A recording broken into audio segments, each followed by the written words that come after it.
Space, the final frontier. These are the voyages of the starship Enterprise.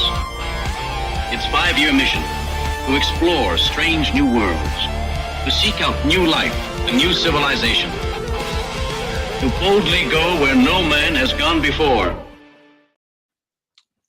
Greetings, salutations, and welcome to Retrek. I'm Captain Jim, and with me, of course, Sir Admiral Elliot. Hi there. And Dr. Squee. Drag on and prosper. And this week, we're on our penultimate episode of the Dominion War. We're finally here. And Deep Space Nine. And of Deep Space Nine, indeed. Well, no, I'm sure that we have got more episodes of DS9 to do in the future. No, but they are the penultimate episodes of Deep Space Nine. I didn't say they are. That's not what we were doing. I just didn't want anyone listening or watching to panic that we were doing we're DS9 never going to talk about it. No, we will talk about I'm DS9 sure again. Trekkies all over the world just went into an uproar. and panic. The penultimate episodes, which we're covering the penultimate episodes, not that they're penultimate episodes that we will ever cover of Deep Space Nine. Hope that clarifies. Exactly. Yes, we'll put it in the show notes. We'll explain. Right. But yeah, these are the penultimate episodes. It's a funny one because it's really exciting where we are with it, but it's actually also quite sad that I worked out we just short of 3 years we've been doing this story. Well, So it's a bit sad that we finally got to end it. I The know. other thing which I find a bit bonkers, the other thing which is kind of like funny with these two episodes is because we are so much into the ongoing plot, it's kind of quite funny. The first one really is, even though it forwards the plot, it's kind of almost standalone by itself. The second one has a very standalone plot line. Sorry, but we're like someone's just come through the door. Has a very standalone plot line in the middle of it with the Ferengi riddle. So I'll hand over to you guys. Oh, what, you're going to stop now? Of course she is. No, you're right. I think with these two, like you said, the first one is probably the most focused of this entire arc in terms of its telling largely a single story. It's dealing with essentially 2 main cast members and 1 guest star. So considering how all over the place and all the different elements we've had in the episodes up until now, this one is really quite reserved. And then the next episode feels like it's kind of, we've got other characters that aren't directly tied into the war. We better wrap them up quickly. Let's have an episode where we just wrap up loose ends and we'll get this silly romance storyline wrapped up. And then we'll sweep all that under the rug. And then we'll have one scene at the end that reminds you that we've got an actual story. But we'll get there. The kind of Ferengi plot, it's kind of a bit goofy. Like, we'll get into it, obviously. Yeah. But it's like, what I really kind of like, especially after watching the first episode, which is a great kind of bromance between Bashir and O'Brien, it's kind of like, feels like it's, broadly speaking, a finale of that kind of relationship, even though it's explored a bit in the finale. It sort of seems like it was almost a missed opportunity. The next episode, you didn't have Quark and Odo. Would have been lovely to have a that would have been nice. A very definitive moment, but I like to have an episode which kind of says goodbye to the characters before their you know what would have been really good that they've missed here? We've got Odo. We start this episode. Odo's in the bio bed. He's ill. Bashir tells him he's maybe got 2 weeks to live. How good would it have been to have had Quark at Odo's bedside and had an episode maybe just with them bickering all night or something? What I was thinking was that when I said about having a final episode with those two, I think it would have naturally gone after this episode. You could have had him like, okay, yeah, he's better, but he's been restricted to kind of like Deep Space Nine. Yeah, that'll work. And he's going through some logs and everything, and Quark keeps on coming in and annoying him. Like, you'd almost do a sort of Rear Window version of Deep Space Nine somehow, and have him just be this annoying guy who just like keeps on coming in, pretending like he doesn't care, but obviously he does, as they always do. You could have had the bickering at bedside in this episode to keep going back to it. Well, I was thinking it's like, if you do that, then you've got already the kind of like, this is O'Brien Bashir thing. I didn't want to take away from that. However, if you just have it as the next episode, like again, you can just make up some malarkey about, okay, well, you seem better, but we want to check this. This is a lasting. Quark helps him recuperate. Yeah, without... and annoys the fuck out of him while he's doing it. Brilliant, classic. Yeah, you're right. Whereas the one which we get, I know we're going to get into this bit, but it's like straight from the garble transmission, which you know exactly what they're doing. Of course, yeah. Like, it's a little bit painful. The only thing which kind of really makes it kind of really fun, it's obviously Armin Shimon, like Jeffrey. He's always great. Yeah, he gets to have good fun. But anyway, we'll go through the first one then. So extreme measures. And yeah, Odo's ill. They've all come back. I'd forgotten that detail. I always thought that Kira and Garak stayed there, but no, they do come back with him. I know. Well, I know. Yeah, I thought they never left Cardassia. In my head, I didn't remember that they'd come back for this little bit. But I love Odo's justification for why he doesn't want Kira to seem like this, because she watched Barial die in these bio. Much rejoicing. Don't remind us of Barial. I mean, come on. Although I thought it was a lot mean of him to go. It's like, you know what? I don't want you like, this is where Barial died. This is where I might die. Quite frankly, you're a fucking curse woman. Like, I mean, I thought it was mean of him. I thought it was cruel. Like, I assume that's what he was getting at. Yeah. Yeah. What's happened to Shakar? Is he all right? Anyway. He never came to this room with you. That's why he's all right. Don't ever remind us of Barial. Thank you very much. And then there's a bit where Odo says, like, oh, you know, I must look horrible with all my gooey, flaky bits. And Kira goes, I don't care how you look, Odo. It's like, I think that's fair, because Odo's punching a bit, let's be honest. You know, I don't think it was ever about the looks. You say that, but like then Dax kind of puts her head around the door going, he's like, oh, yeah. You want to take the piss out of me dating the guy with the see-through head, do you? What about Flaky over there? Oh, that'd have been a good bit, actually, yeah. Like Captain Goodday doesn't look so bad now. I know it's insensitive. I know it's bad timing, but you did fucking kind of rip the shit out of me in two different bodies about Captain Bodega. Yeah. Exactly. At least his head's not flaking off. You might be able to, even if it was, you wouldn't be able to tell because it's see-through. Yeah. Anyway, so O'Brien and Bashir fess up to Cisco about, well, we think Section 31's behind it all, and we're trying to lower him here. Although I love it, they confess to him. And then the second when like they decide that O'Brien's going in, they're going, should we tell anyone? Nah. I mean, we're just using this experimental technology with no one to observe it. Yeah. And we've already told the captain, so there's no reason why not to, quite frankly. But let's just be secret. Yeah, would it make more sense? Like, they finally fessed up to the captain what they've done. And like Bashir's like, and I sent some false reports to Starfleet. Like, did Cisco not check that? Did nobody like send an email to Cisco saying, "Oh, by the way, well done that your doctor's cured the." Here's this major medical report from the doctor that's gone out that he's cured this the sickness. Does it not? And hasn't Cisco gone down? Yeah, well done, Doctor House. Does his email does it not have like?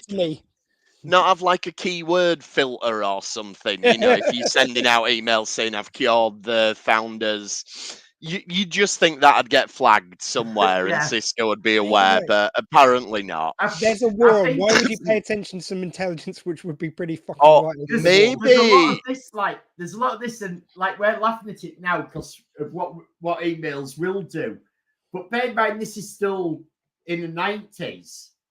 This is true. So, I would more say.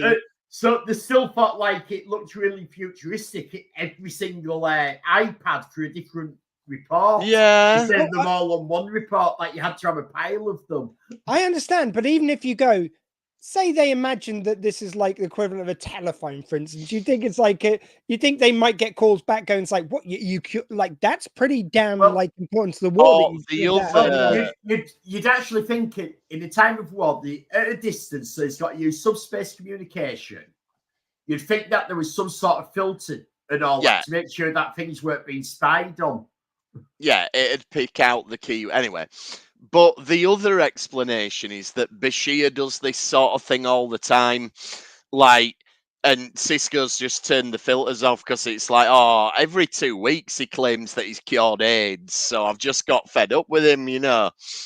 It's always a wind up. He's never actually cured anything.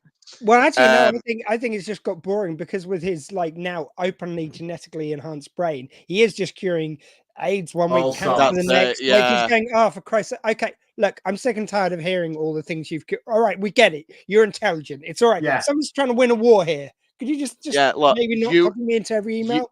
You're curing fictional diseases now. You're taking it that far. Like, come on.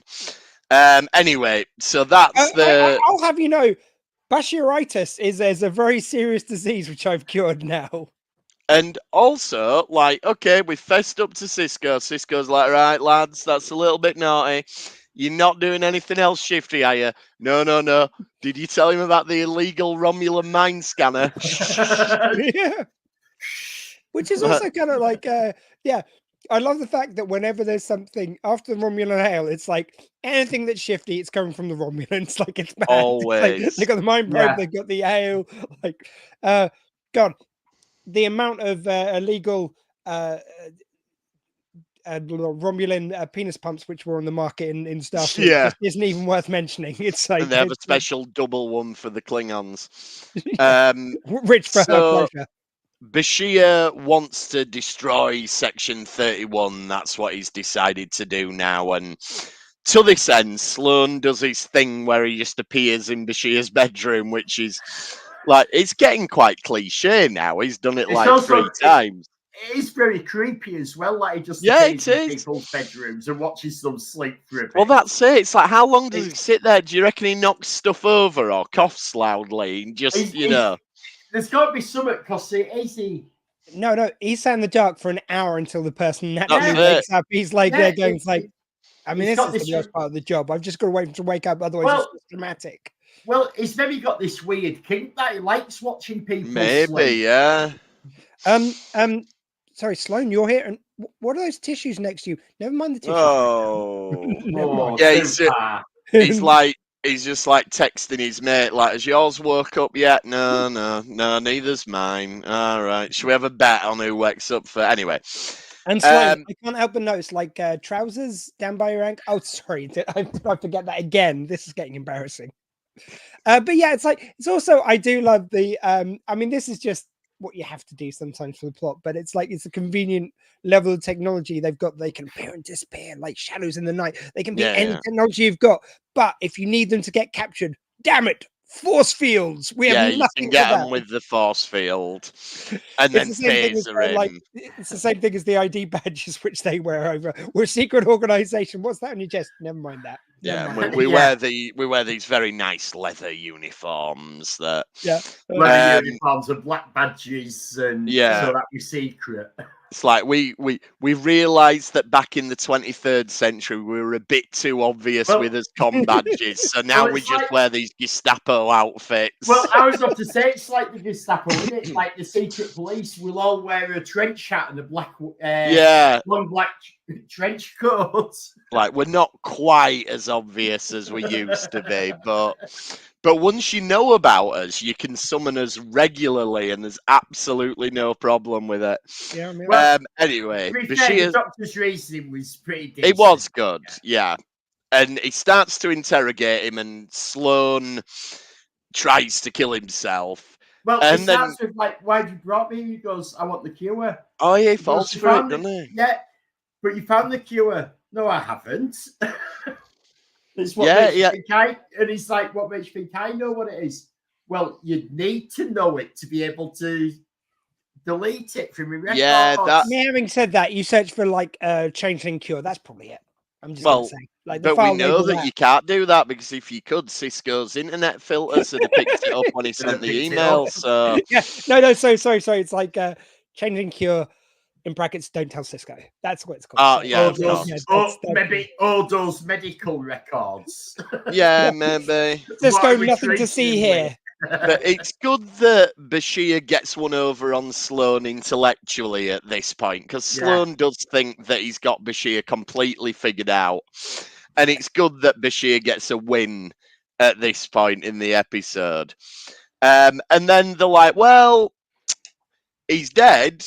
Should we use the probe anyway? Let's go for it. Like, okay, lads, the ethics. We can't use the probe, so let's do this instead. Yeah, the ethics are out the window at this point. We do not care. I'm not even going to try to remember it, because Bashir just goes, like O'Brien said, well, that's it then. And Bashir goes, get me a techno babble. Yeah, get me a techno babble. Get me a thing that there's still residual sparks of gibbliblib in his brain. And yeah, it's fine. He's only mostly dead, so we've only got 42 minutes, which incidentally is how long an episode lasts. And I did like the fact they made it an episode length without adverts was the exact time they said. I like stuff like that. I like sneaking, but like I was also thinking real time. If you watch this on TV with the adverts in America, because it'd be an hour-long show, with what it's already had when it gets to this point, you're right. Probably pretty much. Well, that's what I was thinking. 42 minutes of airtime left. This is an episode which is in real time. I mean, and it's like they don't make a big thing of it. It's just there. And also, I'm pretty sure, because it's like all standing sets, I think this counts as a bottle episodes as well. Even though it's a couple of sets, it's all standing sets which weren't created for this episode. Yeah, no, it's definitely a bottle episode. Yeah. And I do like the conceit that it's like, okay, we're going into Sloane's mind. Prepare yourself, Miles. It could be any sort of crazy thing, anywhere that Sloane's been in the whole galaxy, and it could be absolutely it's the station. I mean, it's back to what I was saying about whenever they have an orb experience. So any of the main crew, they'll like, well, to be honest with you, let's face it. If it's the first one where Cisco has it, they'll have characters from his past and everything, and like Jennifer there and all this stuff. If it's future ones, basically it's just whoever's about. They'll be in the vision, even if they're not really that relevant to the person. That was it. In Emissary, they had like all the people from I can't remember his ship that got destroyed. Where Jennifer the Saratoga, but it was all them characters who. Yeah, it was. Exactly. Whereas like now, now it's sort of like, an orb experience, right? Kira's on the credits and she hasn't done much this episode. Yeah, because one of the prophets in Emissary is Captain Picard, or Locutus, and it's like, could you appear as Locutus again? Absolutely not. Do you know how much Patrick Stewart costs? I mean, the other kind of like thing which I really appreciate watching this back was, I think that everything that Sloane does to distract them, even though it's definitely his mind is playing these games, I think this is genuinely all stuff that his brain is kicking out as he's dying as well. I think it's both. I think he's clever enough that he can manipulate it still. But I think genuinely those people are people from his life he regrets, like has regrets for. That is his wife. I believe it's all true as well, which is kind of a nice little extra layer. Well, I think you've got like two Sloanes effectively, haven't you? You've got good Sloane who's happy to see them. And he seems weight off the chest. Yeah, he seems genuinely to have affection for Bashir, and he's like, "Yeah, of course, I'll tell you what it's." And that's his subconscious fighting back and not letting him. I actually think Sloane does have an affection for the Doctor. I think he does, because he definitely wants to recruit him. Because he wouldn't have spent so much time previously if he didn't. No, exactly. But I think this is sort of the least guarded we've ever seen him. It's this nice version of Sloane. And I think there's a duality as well, because like if Section 31's been going that long, in that time, they will at least in a handful of times over the years pulled the Federation's balls out of the fire. Like they've certainly saved them over the years. Yet, of course, morally, we want to bring them down because they're morally kind of wrong. However, they have saved them. That's a kind of complicated thing. And I think it's the same for Sloane. It's like he believes his way is the right way. but he even says like in this episode and other episodes like how much he admires Bashir, how much Federation needs people like him, but he doesn't want to admit like that they could do it without him. And it's the same thing on both sides, really. It's kind of quite an interesting duality. Yeah, it's a shame we didn't get more of these two characters together, like, really. I know there's 1,000,001 spin-off books, but... Like, it does say, though, doesn't it, that he is protecting the Federation. Yeah. What you want from the Federation, you can't have without me doing this. Yeah, and that... A few good men, really, like... yeah. Deep down in a place you don't like to talk about at parties, you want me there up on the wall. It's the same kind of thing. It is. It's absolutely. It's like what needs to go on behind the scenes so that everyone else can have the paradise sort of thing. It's really interesting stuff. So then Bad Sloan turns up and kills good Sloan. and this is where in the real world Ezri has found them and Cisco's there. He's like, oh, for goodness, I can't believe Romulan mind probe. I should have known. And what the fuck is this that the doctors had O'Brien built? That is designed in his mind. I should have known. The way they were talking this morning, I nearly said, have you got an illegal Romulan mind probe? But I knew I should have pushed it a bit harder. But anyway, and then the Section 31 guy starts shooting him. And this is where you get this wonderful scene where it's the two of them sat up against the wall. And, you know, I've said so many times, I think this is like the greatest male friendship on TV. This scene just absolutely encapsulates it. I love it. Where Bashir says, okay, you love your wife, but you like me a little bit more. And O'Brien starts by going, Keiko doesn't really like you because she thinks I like you more. Yeah. And he turns around and goes, you do. Well, you do, don't you? You spend more time with me. And then they've got to kind of push in the thing with Ezra. It's like, I love my wife. Well, I love Ezra. Like, and he says passionately, and it's like a bit more passion, Sid. You know, sell me on it. But let's put that bit aside because the rest of it is just so brilliant. Because it's kind of this thing that O'Brien's macho pride won't let him admit that that's true. He's like, no, I love my wife. Don't be silly. And Bashir's like, well, I'm not saying you don't. But of course you love your wife. But you like me more. It's just you like me more. You like hanging out with me more. Well, there's a sort of very... we'll talk about it at the end, but like there is a kind of like very subtle callback to this at the end, which I really like. They don't do it as in like they copy any dialogue or they hang a jacket on it, but they just kind of it's there, which is kind of nice. Yeah, I just love that Bashir's comfortable enough in himself to admit that he likes O'Brien more. But admittedly, he's only been passionately in love with Ezri for 2 minutes, so maybe that's why. But O'Brien's pride won't quite let him say that to Bashir's face. Well, that's the thing, Great. I think that's always been established, which is lovely. I mean, their friendship was rooted in, to begin with, Julian absolutely loving and admiring O'Brien and wanting to kind of ingratiate himself. He was like an excited little puppy in those earlier episodes. And O'Brien was just like, no, I can't be fucked with this. No, I don't need any extra friends. No, you're not going to be my mate. It sort of like reminds me of, for anyone who likes the films of Kevin Smith, him and Jason Mewes, they became friends in real life because he was basically tagging along with him because they had friends in common. And then when the other friends weren't around, he's going, yeah, what can we do now? What can we do now? And it's like, what? No, we're not friends. We know friends, but we're not friends. And I feel like it's the same thing with O'Brien. It's like, look, we work together. We have colleagues in common, but we're not friends. And before he knows it, they're buddies. You know, it's like, and it was the turning point was that episode where they got drunk and sang Jerusalem together, and I feel like that was where they turned. But yeah, I just love they have that line in that. It's like, hey, you know, like people either love you or hate you. It's like, I used to hate you, and now, now you No, I don't hate you. No, shut up. Yeah. Classic kind of like, and Whereas I think at this point, O'Brien would admit that he loves Bashir, but he just doesn't want to say how much he likes him now, Yeah. which is yeah. quite He an doesn't want to interesting admit. change. He doesn't want to admit that he actually likes him more than he does his wife.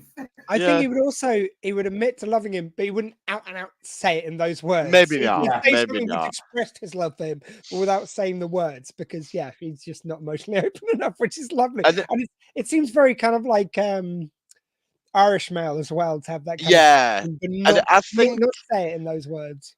Again, like I think this is very progressive for the time because there's no implication of there being any romantic relationship between the two, but there's also there's none of the sort of gay panic you saw in a lot of 90s TV shows. Like you don't have O'Brien saying, "Oh, don't be disgusting. Of course I don't like you more than my wife." You know, it's just so well measured and put across. This is why it's the best romance that's been done on TV. Yeah, I mean, let's face it, the one which is highlighted these days a lot because it's there is like Friends. There's so much stuff where like there is. And Joey is so worried about looking gay and everything. Whereas with this one, even when O'Brien's being resistant, he isn't being homophobic in any way. So it's not like a like worry about how they're being seen. It's just like, no, I won't admit how I'm feeling about my mate. It's just that basic. And I think this bit, it really does sort of touch on something, and it does make it sort of challenges the viewer to go, oh, is that true? Do I actually like my friends more than I like my romantic partners? And is that okay to feel like that? You know, it's just great that it throws all that stuff out there. Something like you do have something like the Bashir and Garrick storyline where there is a kind of like very heavily suggested kind of like erotic subtext. I think especially coming from like Garrick is trying to seduce him in more ways than one. And I think it's only because O'Brien's kind of like, Bashir's held back a bit that they don't end up together at any point. Yeah. He's a bit more guarded in that relationship. Yeah. But I think that's completely open to the kind of LGBTQ story kind of like in there. I think it whereas the O'Brien and Bashir is just a lovely friendship, just it's love between two mates, you know. So getting back to the actual story then. So they decide, right, O'Brien talks him into let's go and let's open this last door. And they open the last door, but then they wake up because Sloane's died. For me, Star Trek and TV in general has pulled this trick one too many times for me to actually buy into it. There was no way I thought they weren't still in Sloane's mind. No, at the time I knew they were still in Sloane's mind. Because it's like it'd been done a little less at that time. I'm thinking maybe the first time I watched it, I maybe bought that he'd woke up. But I was still thought, well, they're going to do something to save us. Yeah, I just don't. Even DS9's done this multiple times. You're right. I didn't at the time. I don't remember. I think I can't remember the first time I watched it. It's, you know, we've said this before. It's really hard to remember. It is, yeah. What you thought the first time you see it, because we've all watched these episodes. I wouldn't like to think how many times over years. Yeah. And then Star Trek and TV in general does this a lot where something's not quite right, but then you get the clue that gives it away. And in this case, it's the book. Quite a nice spin on it that Bashir's not finished the book in real life. So therefore, the fiction of the book can't be completed. Yeah. But that relies on the fact that Sloane's never read it to Ill of Two Sets. You're right, actually. I think Sloane has probably I think they should have maybe used a more obscure book. Yeah, I don't think. Or maybe Sloane could have just made up the ending of it instead of just starting it again. There's two things. One is like like Sloan kind of read every book that's like that's a classic, of course, but like everyone's got that classic they've never read. But also, I've read there's a very side little that I Dickens. believe that he is so fixated on the job and like learning practical stuff that he doesn't have time for fiction books. You know, maybe he's just that like it's like with Einstein, he was said to have like 10 copies of the same suit so he could take the idea of picking what he's going to wear out of the equation so his mind could be on higher things. Maybe it's a similar thing. He doesn't bother with fictional books because he wants to learn everything there is about him. Or maybe just Dickens isn't as popular in the future. Maybe people Well, have O'Brien seemed to get it straight away as soon as he said the first line. He knew exactly what book it was. Yeah. I loved it though because it's like it's like best times worth of time, which of course is not new to Star Trek from the movies. Yeah. But also it was one of my dad's favorite books. He had this old leather. Oh, there you go. So yeah, that was a nice little thing for me. So they're gonna go find the cure again now, and you get Bashir all of a sudden is fascinated by all the pads and the information they've got, and this is quite cool, and you can understand why he's seduced by it, because he's like, oh, you've got something about the Klingons, oh, you've got something about the Romulans over here. This is Sloane's last line of defense against him getting the cure. He knows he's only got minutes left. Yeah, distract Bashir. And Bashir's got to the cure, so Bashir has the cure in his hand. He's got it. He knows what it is. No, so Brian was finding the cure. He then give it. Yeah, so because he was getting tricked. Yeah, but like the point is that they've got the cure, and it's now distract them to keep them there so they die with him. Well, I think he actually wanted to distract him, so he never even found. Like, you know, it's yeah. As long as they keep him there, it doesn't matter either way. I think it was that like you've reached the point where it is. Yeah, I'm keeping you here so you die with me. Yeah, that's it. I mean, regardless of whether he found it or not, if he doesn't get out. Yeah, exactly. But it's like, I mean, it's when Bashir was looking at these, I was thinking, it's like, he's got a photographic memory, though. Anything he's seen, at least, is like, you know, he can at least say to Martin, it's like, by the way, this guy, watch out for him. You know, it's like, he's kind of soaked up a little bit, but it's like, yeah, it must be so frustrating to know all the answers, the whole bag of marbles is right here. It's all there. It again, it kind of like going to other media, it kind of reminds me of The Last Crusade, where where he wants to get the cup, but like they know getting out alive is the thing. It's, you know, and then O'Brien said the voice of reason. Look, we've got the cure. Let's get out. That's what we're here for. Both hands, Indiana. We're not. We're not here to bring down Section 31 today. Yeah, it's I love little bits like this. It's really nice. It's like it's only your friend, it's only your loved one, it's only your dad in the case of Indiana Jones, who kind of pulls you away from being obsessed with something so much that it can kill you. Yeah. And they even had it in a previous episode. Sorry, with I was just thinking of where Jake has to do it for Cisco. Yes. Like when he's in the Rapture. And then they come out of it. Bashir says Ezri's beautiful. I wonder if anything will come of that. The cure Odo, and then I know this is one of my pet peeves, and I know we had an issue about it last time. But why do they always say O'Brien's middle name at the end? It's like, oh, and toast to you, Miles Edward O'Brien. They overplay it, but it's to say that that Bashir knows that thing about him, basically. That's all it's there for. They do understand their voice as well. It just annoys me. They keep breaking into quarks as well. And true. And they've obviously not just gone in and nicked a pint, because like it's quite easy if you work somewhere and you're doing late nights to have a pint from the draft and not be noticed that anything's gone. But when you start nicking the really old single malts behind the bar, that gets noticed. You don't. I like to think they paid for that. This is probably why Quark's struggling, actually. This is why Ferengi society is falling apart, which leads us nicely on there. Fucking Starfleet's breaking into his bar every night. Yeah. We ain't got money, Quark. Don't worry. The thing is, I think Miles Edward O'Brien is honest enough to pay for his drinks. Well, you'd hope so, wouldn't you? And for my liking, use his middle name as much as possible. It's a classy fucking middle name, and I'm not just saying that because I might have that as my middle name. No, well, that I'm not saying it's not a classy middle name, but I just don't get why, of all the characters, we middle name O'Brien more than any other character. My full name's Dr. Edward O'Squee. That's my There we go. Yeah, I can't think of another character No. that with middle name a lot. No, they do it. Yeah, they do it so often. Don't middle name them a lot.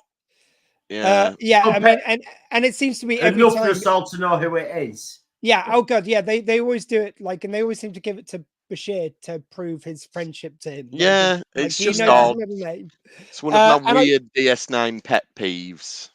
And what I was saying before, it's like I do love at the end they don't do a direct callback to the scene earlier, but he goes like, oh, I'm just going home to Keiko, and he goes, you want to come? Yeah, sure. And it's like it's a lovely callback without like hammering it home, and then he throws it out the board, and it's just a nice little button on the episode. I think it's that thing that O'Brien is proving the point why he loves his wife, because he knows that she stayed up to make sure he's got a hot meal when he gets in. But then he also shows that he likes Bashir better because he wants him to come and keep him company. So, I'm still thinking about it. There's also that. I mean, the reason why I say I think this is a great episode because it does wrap up their kind of friendship outside of the kind of small bit we get in the next episode, and the last sort of two-parter. Yeah. And to be honest with you, the whole thing of like. Again, they've kind of got this really long story arc, and they wait till the last two-parter to introduce the fact that O'Brien's going off to Starfleet Academy to teach engineers. Just because, true. Well, it's kind of convenient to the plot that everyone's got somewhere to go to. And it's like, why didn't they just introduce that a little bit early? Maybe have that as like something that he's keeping from O'Brien. So from Bashir. Yeah, you could have had sort of mid-season 7 that he got a communique and was asked if he'd go. When the war you could have dropped it in. You could have dropped it in. He got the communique, and he was keeping it that when the war ends, he's leaving. And you could have had it when they're in the kind of like mind probe whatever thing, and they're going like he's they're just that feeling he's keeping a little something from his friend, or how much they're bonding, and then that payoff would have been so much more satisfying. They could have actually done something with Keiko here and had, Keiko saying like, this has been pretty bad trying to raise his kids in the middle of a war. I suppose maybe they don't want to make Keiko look like she nags all the time. Because they've never done that with her. Yeah, that's really they don't. And they'd also have to pay her to be in the episode. Well, I did love it when they go to the bit where it's like, Keiko's sleeping just through those doors. It's like, God, it's just so painful when you know. Because they're not available to you. Pointing at the camera. It's that thing in it. Like, let's be honest, for a TV series, season 7 has a huge budget in DS9. And there's points where you have to cut things. So and they've got loads of characters to need to have in.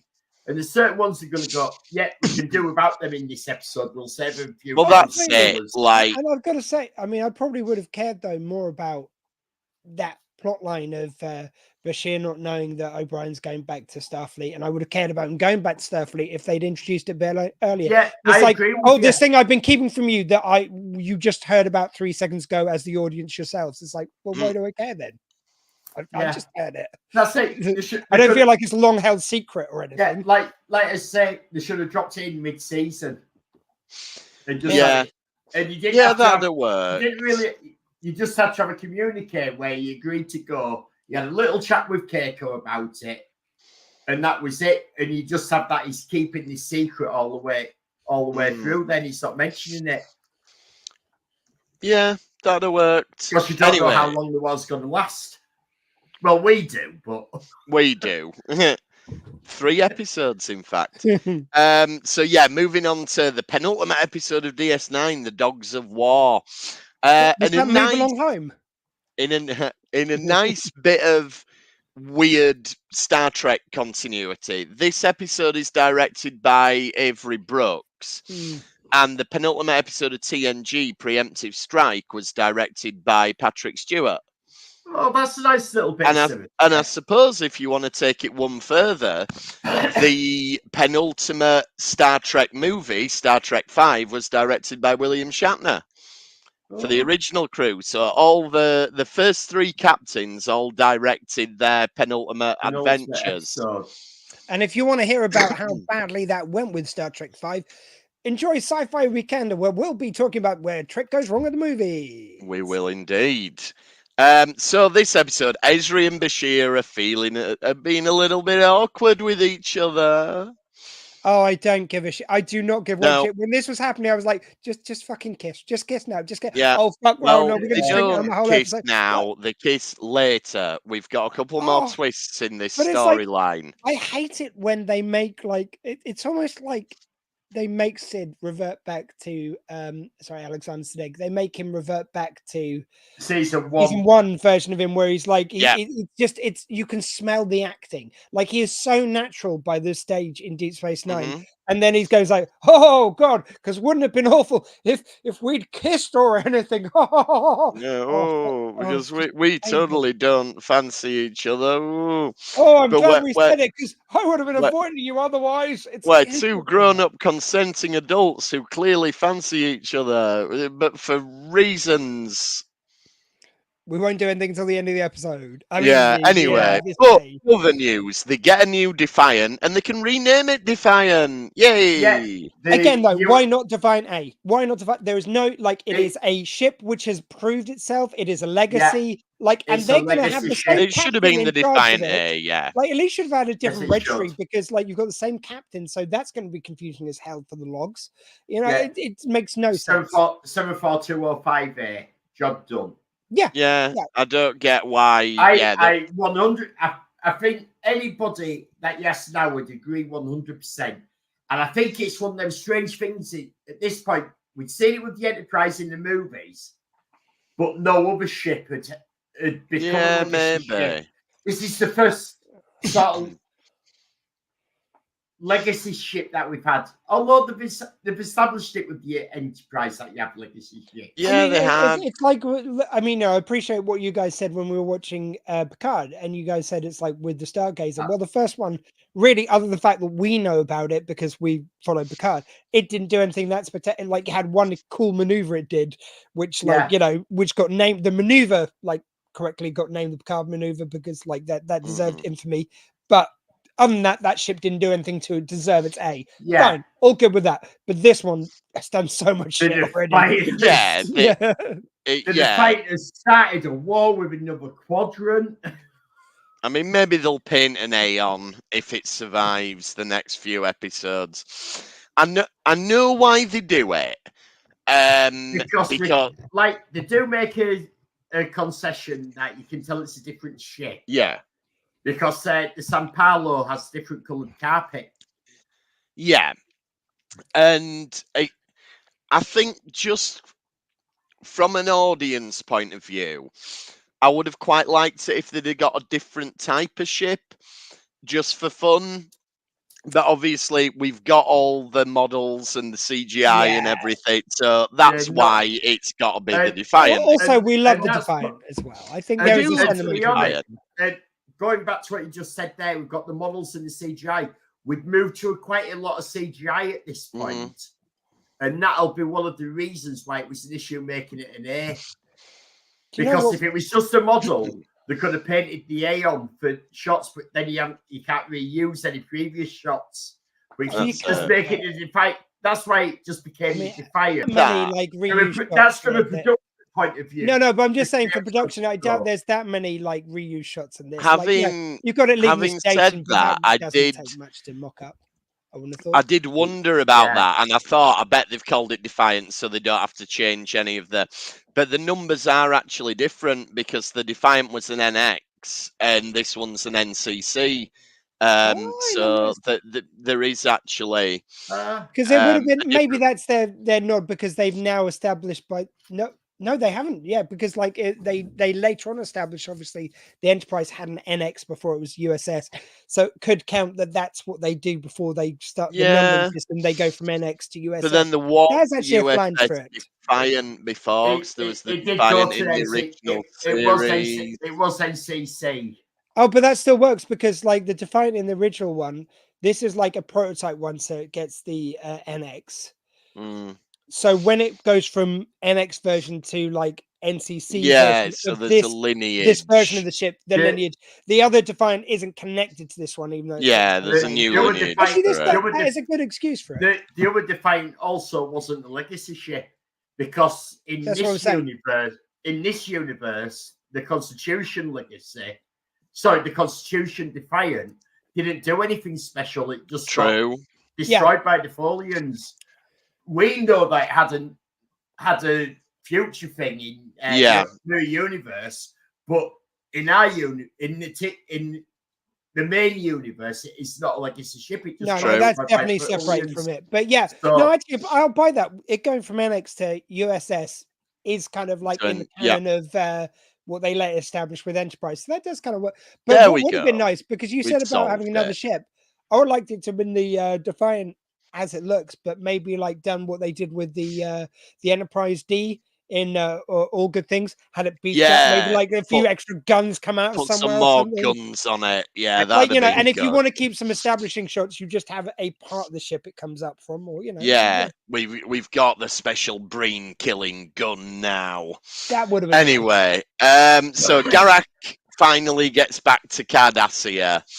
Only because they get blown up. Only because they get blown up. They get betrayed by one of these gulls that they were going to recruit to the Resistance. Oh, he was the right Golder Cock. He was. Good one. Oh, And this leads to them going to find shelter with Mira, who it's never said. She's totally Garak's mum, isn't she? I mean, Well, in the audio, they say that it's his mum. yeah. In a stitching time, he says it's his mum, and it makes sense that she's his mum.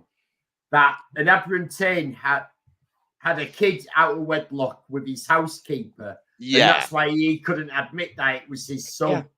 Yeah, it does. There's so many like little looks, which is like, again, I mean, I've got to be honest, when I first watched it, well, I've got to say, before reading the book or listening to the audio book, I might have noticed it on a rewatch, but I've got to admit, I never picked up on that kind of like latent thing of that being his mum. But I kind of love that about it. It's a bit ambiguous, so that if you don't notice it, it is. But if you do notice the kind of like little intimacy between them, there's something more there. It seems like, it could just be a favorite housekeeper who kind of really raised him while his dad was like basically just teaching him to be a callow bastard. Like she taught him actually to be. I was going to say human being, but that's speciesist, a Cardassian being. She taught him not to be a sadistic maniac. Garak showing affection, genuine, unguarded affection towards anyone. It's like, there's got to be something there. And then back on the station, Bashir tells Odo about the disease, and so we're starting to sprinkle the seeds there to what's going to be Odo's ultimate fate, because he's rightly angry about it. It's like I've not contracted a disease.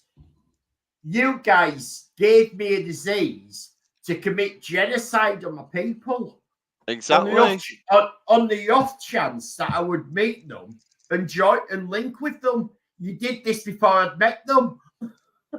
Yeah, and what was I'm trying to remember. There was like something like just his exit line, just a really shirty "fuck you" line to Cisco. Essentially, it just reminded me of Neil Patrick Harris in his recent appearance in Doctor Who as the Celestial Toy Maker when he goes, "Well, that's all right then." It feels almost like Brian Odo's doing that. It's like, if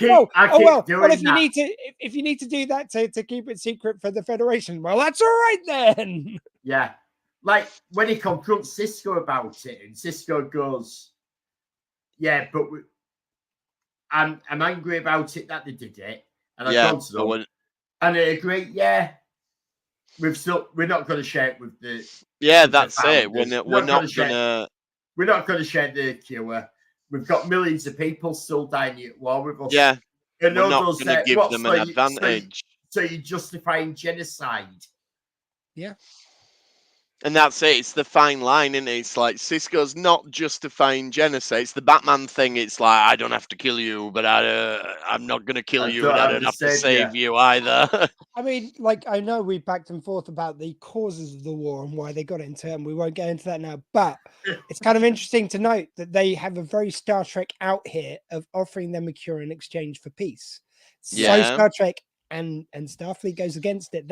This is the, I'd say, weirdly enough, it feels even more to me more coldly anti-usual Starfleet than Pale Moonlight. Pale Moonlight was Cisco deciding to take this action on his own for the greater good. This is the whole of Starfleet. This decided we are committing genocide. This is them, like, the beating war. This is them more scared than they are with the Borg. Yeah, effectively. Because they've gone, we're committing genocide straight away. Like, they made this decision years ago before Earth was attacked. I mean, they didn't as such. Section 31 made the decision, and now Starfleet are choosing not to undo it effectively. Yeah. I mean, you can argue that in Pale Moonlight, he's basically, I mean, well, it's what's happening. He is just manipulating the situation. So the Romulans are coming on their side, but it's to lead to an end to the war, not to like exterminate the founders. Here it's out and out just genocide, like you guys say. It's pretty cool. Or more correctly, it's actually xenocide, because it's killing an alien species. Oh, true. Okay. It's the correct term. There we go. And I'm sure that's less bad on the cosmic scale of... No, it's not. You can just it's worse because it's a whole, right. So then on to lighter things, kind of. The Dabo girls want to keep more of the tips, and this is where Zek calls Quark. Well, and like I say, it's one of the most telegraphed twists ever. Yeah. This is one of those. This is obviously aimed at the restaurant trade in America and how it works. Because, like in America, the waitresses are literally paid minimum wage, if any wage. Some of them aren't paid a wage at all. Paid anything. A lot of them, The wage is what they get on tips, and you can imagine Quark has got them here, right? You come to work for me. You're doing 80 hours a week or whatever he's got working, and I'm not going to give you any money for it, but you can have 80% of the tips. You're going to pay me 20% of what people sat in here give you. Yeah, it's very Ferengi. Yeah, I mean, it's very American. This is why I ask the Americans to remember when we forget to tip or we don't understand tipping, because everything's paid for within the wages of these people. Like serving staff are paid a wage. We still do tipping sometimes, but it's not kind of as endemic. It's not as kind of like tipping, but like if we don't tip and we don't tip a certain percentage, like we don't, then it's not like they're not getting paid enough to any more than the rest of us. It's not like they're not getting paid enough to live. But like, that's endemic everywhere at the moment. But I'm just saying, it's like their wages are calculated to pay a whole wage as opposed to that's a certain percentage wage and the rest is difference is we pay our workers generally. That's why, but that's why we don't tip per beer, which they do. We don't tip for everything, and we don't generally tip 17% or what have you. So it's not us being stingy. It's just it's we've not had a lot the same culture. No, it's a very different cultural thing. So you get this Static and Zek, and I'm so happy to see you, my boy. You're okay there, Rob? I mean, you can still blatantly hear Rob. There's no problem, no question whatsoever. And Quark really should have seen it coming. And well, he shouldn't, because who would have expected that? You'd think Rob would be an ideal candidate for Grand Nagus. That's true. I mean, yeah. Although when Brunt comes into it and Brunt starts telling him what's happening, then he should have started maybe twigging, maybe the Brunt's fun in this episode because he's been this antagonist to Quark all the way through the series. Oh, he's been a nasty bastard. Oh, but he looks so tired here, almost like he's doing the work of two people in this episode. I don't know. Yeah, I mean I asked Elliot to put it in the thumbnail for the episode. I did do it. Do you know how hard that was? Yeah. So I for apologize. anyone who doesn't realize, he also plays Jeffrey Combs plays Brunt and plays. And this is the only episode they appear together, and the guest credit says Jeffrey Combs as Wayoon and Brunt, and I just love it. I did get a screen grab of it, and it is in the thumbnail. So you did, yeah. Because it was really difficult to actually take out everything and just leave the text. Yeah. There. All my background erasers did not want to know what I was trying to do. The only thing I could think of was there was an interview which I think was on What They Leave Behind, but it was with Nana Vista, and she's talking about wearing the Kardashian makeup in one episode where it's Second Skin, I think it is. And she goes about when she gets to the end of the day and they goes like, oh, just one thing is, she goes, no, I'm done. This is coming off now. And she's talking about her admiration for people who wear this in loads of episodes. Yeah. And I could just imagine Jeffrey Combs is like, oh, I'm sorry. Do you want to tell me more about how you hate wearing this makeup? Let me just remove my Ferengi ear before they put my Vorta ears. Yeah. How much a pain in the ass it was in that one episode. It'll have been really interesting to see how they blocked this episode out today. I would guess that they'll have filmed all the Wayoon's scenes in a couple of days and then all the Brunt's scenes. But yeah, Jeffrey Combs earned his... I wonder if they paid him twice for this episode. They should have done. He should have been paid for playing Brunt and for playing Wayoon. And if he didn't, his agent needs to pull his socks up because he's in this episode twice. But yeah, I love Brunt toadying up to Quark for a change.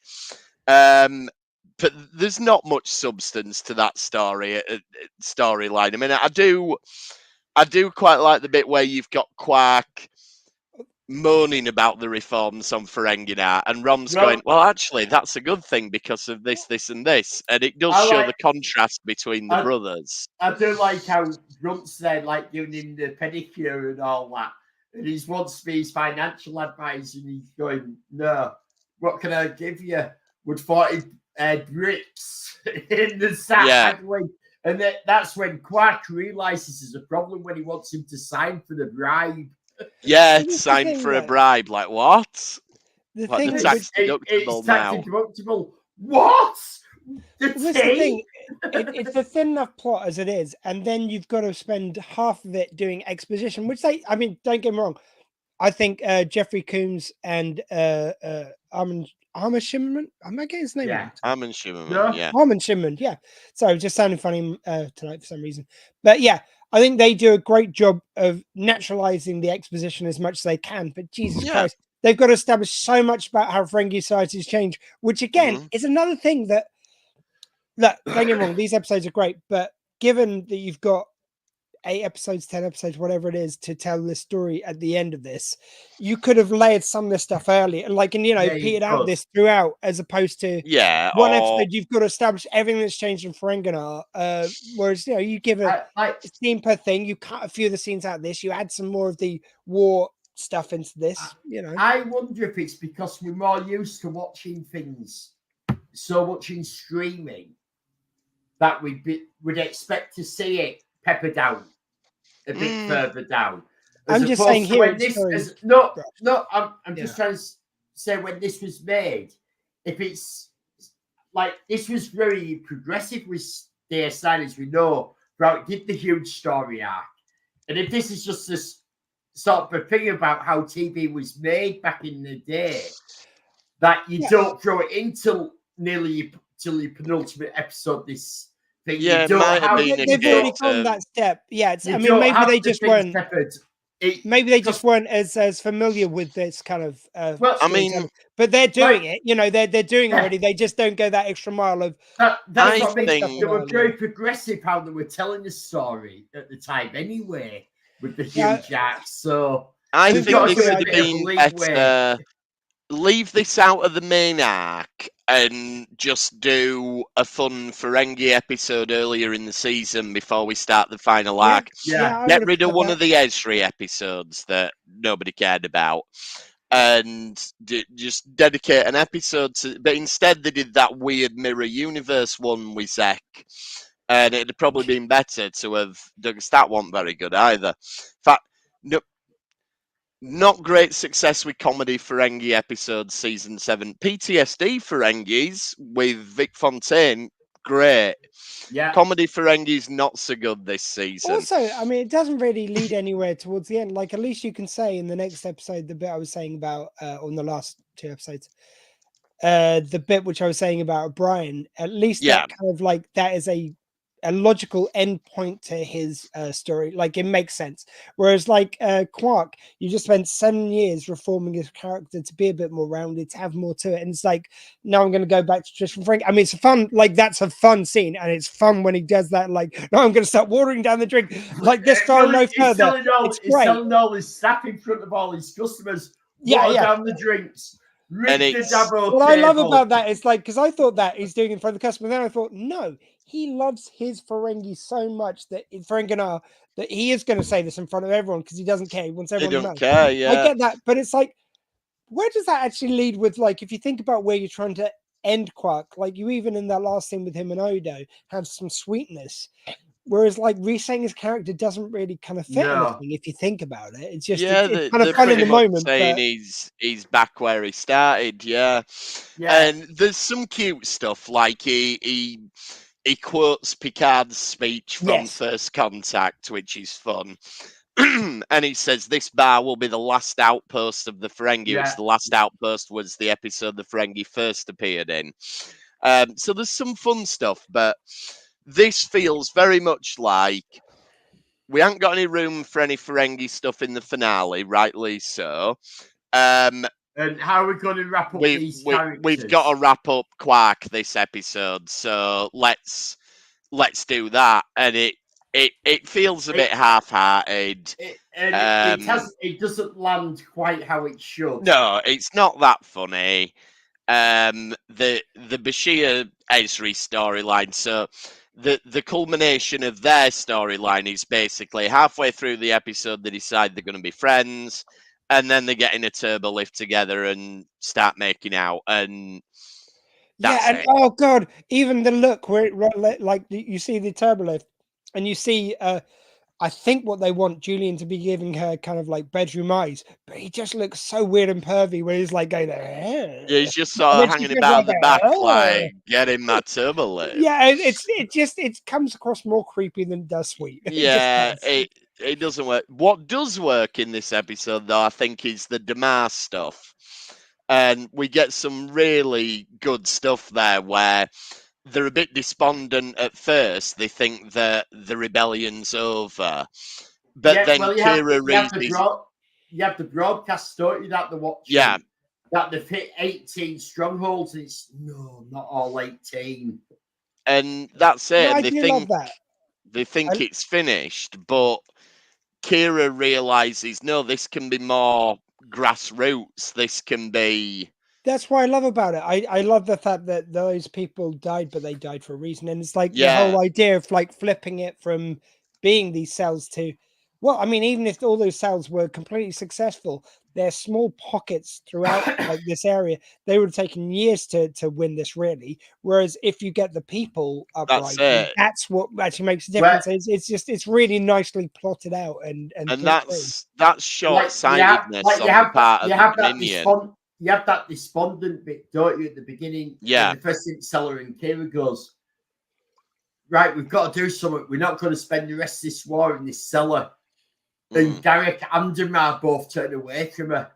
Yeah. Oh, and there's a lovely line where I do love it when you haven't got an answer what they can do. Oh, I heard someone saying like you had a secret mountain there. It's like, and Garrett goes in. It's like, you never told me about that. It's like, I was saving it. I really enjoy that bit. It's almost so like it's a moment of camaraderie between Garak and Damar. Yes. And let's not forget, Damar murdered Garak's true love or Garak's beard, depending on what your take is on Garak. But, you know, these two characters should hate each other, but there's that moment there, and then there's another moment later on where Damar gives his speech, and he says, you know, we'll fight for our freedom, and Garak shouts, freedom, and I just love because it shows how calculating Garak is, because he's like, I need to vocally support him at this moment, and that will get other people to cheer it as well. And it's just, even though that is what Garak wants, and it's in his best interest to do it, it's that the master sort of chess player doesn't quite switch off. It's like, this is where that nudge is needed, and he does it. And you've also had this kind of like, since they've introduced Damar, they've had this kind of great arc, and they had the bit where it's like he gets basically becomes an alcoholic, and then he throws away the booze, and he gets his confidence back, which Wayne mistakes what that confidence is, but even he sees it. And then you've got to this point whereby he's stepping out of the shadows and he's becoming a leader. Like he in that moment, he says for Roddenberry, it's like, what do you think you're doing to a Cardassian citizen? And it's a really lovely moment. It just shows how much he's genuinely, he's genuinely becoming a leader and a hero. They've realized that the true power in this is not the man, it's the legend that you can create around him. The harnessing the power of the story with it. The Dominion have made the mistake. They've made him a martyr. They have, exactly. That it didn't, like, even if he had been killed, as they said, he'd become a martyr at this point, because people were saying, I've seen him here, he's talking to people, he's raising us up. This isn't happening, but it has happened. It's become a martyr. The people are following him still without him being there. Exactly, and that's it. It's the power of a legend rather than... And even this stage where they know this is their shot, like, I think there's still a kind of thing, like, even when Damar stands forward, it's because something else hasn't worked, or like Garak's got stuck there, basically. So he stepped forward because that, and it's like, it's not following the plan anymore. It's just like a belief that this is the right thing to do. Like, if we're going to make a stand, we have to do it here, no matter what happens. And it's like, not like they're sure they're going to win. It reminds me of Hamilton. I don't know if you guys watched the. I've still not got around to watching but there's one. There's one bit, like one lyric which, like, I may not live to see tomorrow, but I'll gladly join the fight. And this is what this feels like. It's like, you know, they're signing up. Like, they know that they're going to make this push. They know this is their best chance. But, like, again, they don't know they're going to win. It's just a kind of case of this is the right thing to do, no matter what. And Damar's got to that point. Like, I think early Damar would only have done something if he'd known it would had 100% success. Here, he's just doing it because it's the right fucking thing to do. And it's not just like that. It's a huge change for Damar. This is a huge change for Cardassians. You know, this is not how Cardassians operate as a race. No. And we are seeing this huge shift in them as a people, in that they've finally sort of all, after all this time, known what the Bajorans felt like. You know, they probably, you would imagine, a lot of them would have more sympathy now to what the Bajorans went through. It's hard to say. It depends. How oppressed have the general people been on Cardassian? Yeah, we don't really know, do we? Because it's a very funny, like, I imagine that there's a lot of people, like, they talk about every family has lost someone in the war, that they've thrown Cardassian troops. Yeah, that's it. So I imagine there's massive conscription, so there probably is a lot of resentment there. Yeah, and you've also got the fact that they said in other episodes that any military sites, they're going to put Cardassians around. Yeah, like, everyone will have known what they're doing. There is, like, I think they've peppered enough stuff. We know that everyone's aware of it. Like, no one's in the dark about this. Yeah, what's happening to them. So I think of all the multiple plots in the episode, that's the one that works. Yes, and it's the one that's most arc heavy as well. You know it. And I think maybe it's a case of bad timing, as well as mediocre writing, the Grand Negus storyline, because it's it doesn't really belong at this stage in the story. No, That it we've got doesn't. much There bigger should be- things to be yeah. doing right now, you know. I mean, even with the way they end the Bashir being with Ezri, when they're like on the in ops, and it's O'Brien and Worf. Like Worf, of course, does a lovely comedy moment of putting the lift back down again. That's kind of fun. But it's like you've got O'Brien. Like I would have thought he'd been punched in the air, going, "Yeah, boy," you know, like my boy's got it. You know, whereas these guys like, well, I guess they figured that out. It's like you're not excited at all for your man. You know, It'd have been good if O'Brien had turned to Worf and gone, but he likes me more. Yeah. Something Now, would have been that'd have been the perfect line at that point after what the that'd have been a good moment. Yeah, Yeah, maybe even Wolf looking confused, like what? You know, it's like that would be nice. I think that's what I mean. It's like it needed some callback to the last episode, and some sign that O'Brien isn't sort of nonchalantly going, "Oh, well, they figured that out." It's like well, he's invested, surely. Yeah. If he turned around to Worf at that point and gone, yeah, but he likes me more. As Worf is pushing the lift down, that'd have been a really funny line. Yeah. And then to remind us that we've got serious galaxy-shattering prophecies and all the rest of it, we finish up the episode. We find out that Cassidy's pregnant, and bit of a weird thing about birth control in the 24th century. She says one of us forgot to get our injection. Why do both of you need injection? You know, I'm not saying it should be the man's responsibility or the woman's responsibility or whatever, but it just seems silly that both people have to get an injection when surely one could do it. Surely both of you are getting, for women, I'm going to turn my egg infertile. For the men, I'm going to turn my sperm infertile for the. But if you're in a couple and you're only having sex with each other, surely only one of you needs to. Yeah. And also, I would like to think that it's like they've got hyperspray, so like, why do they need an injection? Just like they could have. I think it makes it sound like they've got to go in for a huge procedure. Why can't they just have something themselves? Yeah. And the fact that if Cassidy has had her injection, it doesn't matter unless Sisko's has his as well. Right. Yeah, but it just makes it all a little bit silly, really, you know? But I feel like in the same time that Bashir goes like, you've got to come by sick bay for the injection. He could have just come along with hyperspray and it's like, done. Like, no, it's because it's this enormous big thing that they fire up your knob. Bashir personally reminding people, it's like, by the way, if you're gonna have some nookie, you better have this. Like that's not my procedure, surely. It's that thing in it, like, great, I've just got off with this lass, but I've got to go tell the doctor I need an injection now straight away. Yeah, before you get it, isn't it? You know, this doctor tell. No, I think Elliot means like if you just out on the pull and you know. Yeah, I've just got with someone, so we're going to start having sex, but I've got to go tell the doctor to get me injection. Who I know is gossip on the station. I need to make sure she's getting the injection as well, because if only one of you has the injection. Yeah. It cancels out the other person's injection. Yeah, it doesn't make sense. Two thoughts occur if you'll indulge me just very quickly. First one is the fact that Bashir had to go down there and remind him, as opposed to like, does he keep this all goes back to Sisko not turning on his email notifications. You're right. A reminder, like we do from the NHS today. But also, second one, just very quickly, because it reminds me of because my dad was a chemist. And one of the things he had to give out was the morning after pill.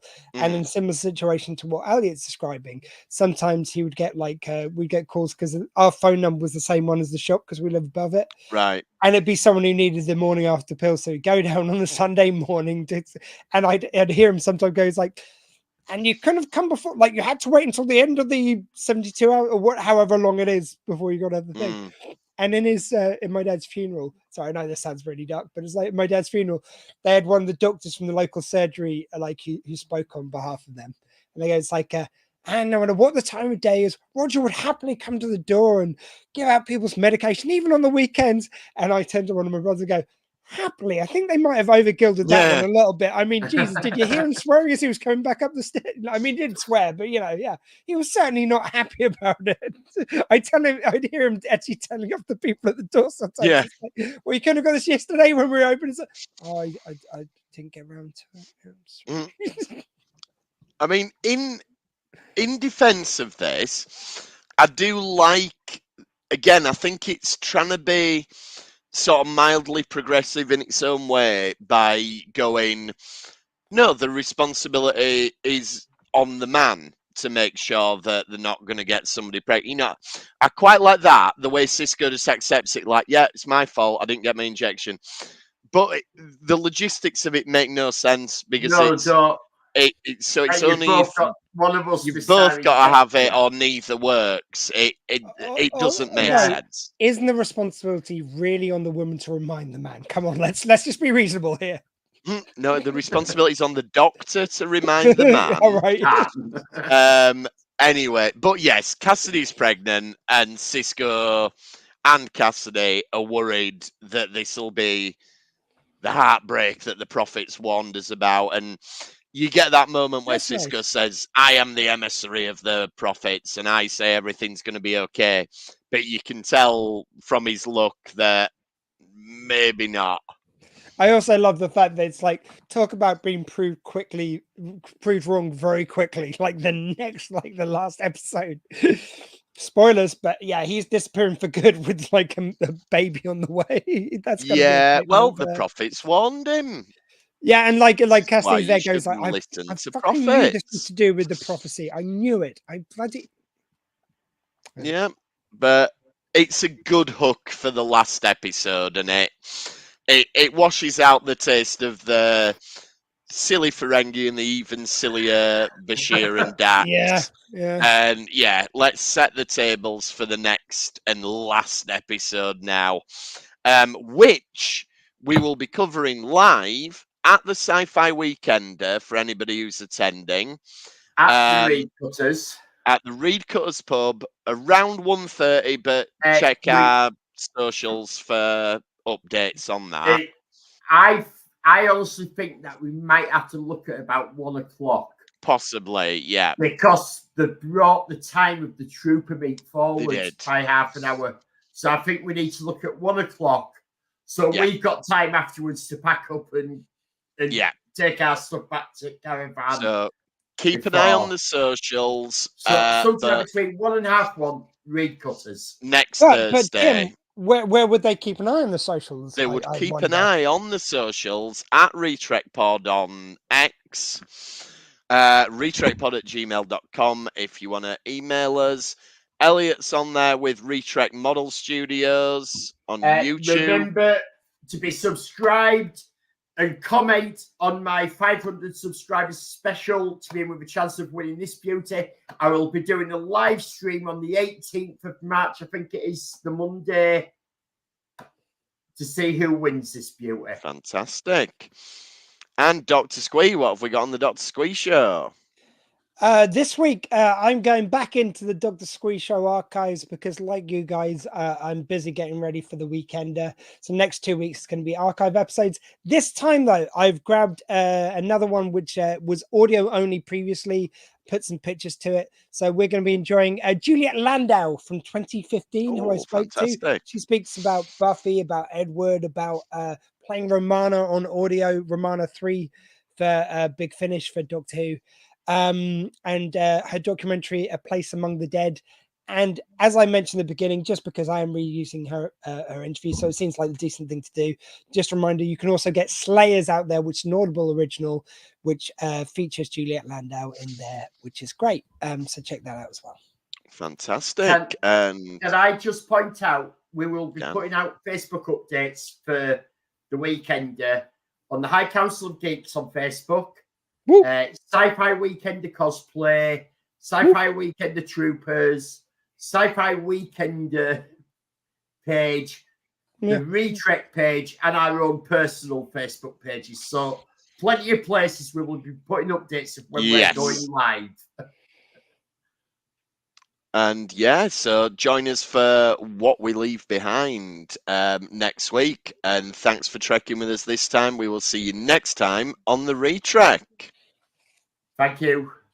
Goodbye. LLAP and Dragoth.